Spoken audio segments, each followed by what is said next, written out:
Welcome back to KTN Prime. Now, the mention of the name Somalia evokes painful images of violence, suicide bombings, and other acts of terror in the minds of many Kenyans. But did you know that there's a part of Somalia renowned for its peace and quiet? In fact, many Kenyans are now seeking greener pastures in this part of the greater Somalia that has declared itself an independent state. Tonight, KTN's special correspondent Alex Chamwada reports from the heart of Somaliland on daring abroad.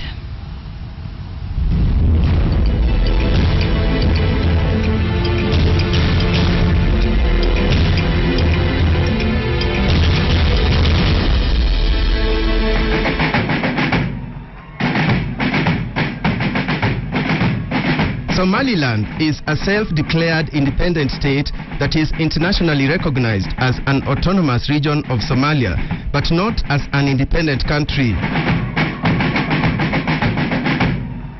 With a population of about 3.5 million, the region lies in northwestern Somalia, on the south coast of the Gulf of Aden. Its capital city is Hargeisa. Somaliland is a former British protectorate that united with the Italian Somalia in 1960 after independence, but broke away in 1991 following years of civil war.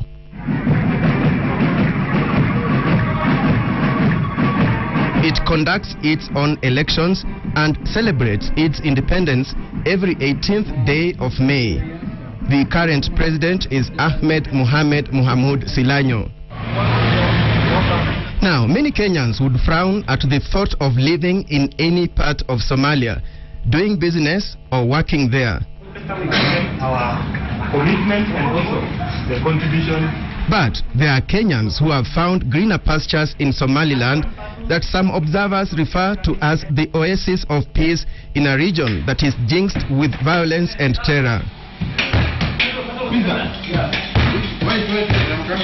Charles Wangila and his fellow young Kenyan entrepreneurs have exported their skills in bread making to Hargeisa city. They are currently employed, but they have a bigger dream of running their own business.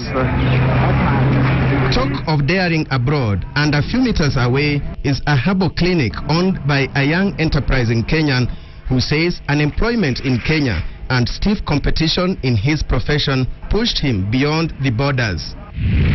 Yeah, I first of all went to the Ministry of Health, and since they say that they don't register herbals, but they encourage the herbals, I later went to the Ministry of Religion and Culture, and they gave us a business license to go on. Somaliland is a semi-desert region which depends on livestock trade and remittances from abroad as some of its economic pillars. And do not be surprised, a veterinary school that is partly funded by the European Union, known as IGAD Sheikh Technical Veterinary School, is headed by a Kenyan. It's addressing issues that are related to the IGAD region, particularly the dryland areas. We have quite a number of also students that we have attracted from Kenya. Water was key in determining where this plant would be located. You also find a Coca-Cola production facility worth about 2 billion Kenyan shillings, the country's single biggest investment made by the Somaliland beverage industries. The facility's supply chain manager is a Kenyan. CO2 is one of our key ingredients. So we store the CO2 here in liquid form, but the CO2 is not manufactured here, we import it. We've been importing at the beginning of the plant from Belgium, but we have changed recently, we are buying from Kabasil, Kenya. Shift to the education sector and you will not miss other daring Kenyans. Golis University, one of the region's best higher learning institutions, has partnered with some of Kenya's universities like Kenyatta University and Jomo Kenyatta University of Agriculture and Technology to quench the education thirst of young Somalilanders. The institution has employed at least 5 Kenyan lecturers. It will be very difficult for our students, our graduates, to get jobs outside because the country is not recognized, and nobody will recognize a degree from this university. That's why we saw it fit to go for collaboration. And the first place that we decided to go for collaboration is Kenya. We want to be like them. And the only way we can be is if we work with them and copy their quality, bring it back here. There are various categories of Kenyans who work here. A majority of them, statistics indicate, work for international agencies. Others come here to work as professionals, for example, teachers and doctors. Then there are those who come here as consultants for the government. When people hear Somaliland, they think it is Somalia. No, Somaliland is a different state. Very peaceful indeed. And when I came here and looked at the people, they are very good people. They want to learn. Community policing, the equivalent of Kenya's troubled Nyumba Kumi initiative, is said to be doing well here. We have elders who identify any person who wants, for example, you want to rent a house in Hargeisa, you have to talk to the elders, or you must have an grantor who knows you. So normally they have this system, they have a network where they communicate, the Somaliland people. If any person is new to them, they start asking questions. They call us Kenyati. Yeah, they call Kenyans, they call Kenya Kenyati. From Kenya? Yeah. But is it related to Kenyatta? Yeah, it's kind of related to Kenyatta. We like you. We like the Kenyan people. Somaliland, we like the Kenyan people. You like the Kenyan people, so I'm Kenyati. Yes. Kenyati. Jomo Kenyati. Terror attacks are almost unheard of in Somaliland. The last one, locals say, happened over 7 years ago.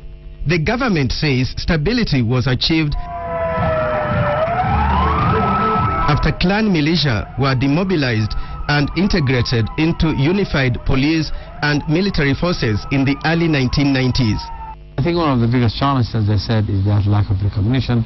But I'm sure as soon as we get our own independence and as soon as the international community accepts Somaliland as a partner of the international community, I think one of our major obstacles to development, to investment, to the rest, would also have some problem. I think other challenges, I think we're still working on trying to establish a vibrant financial institutions.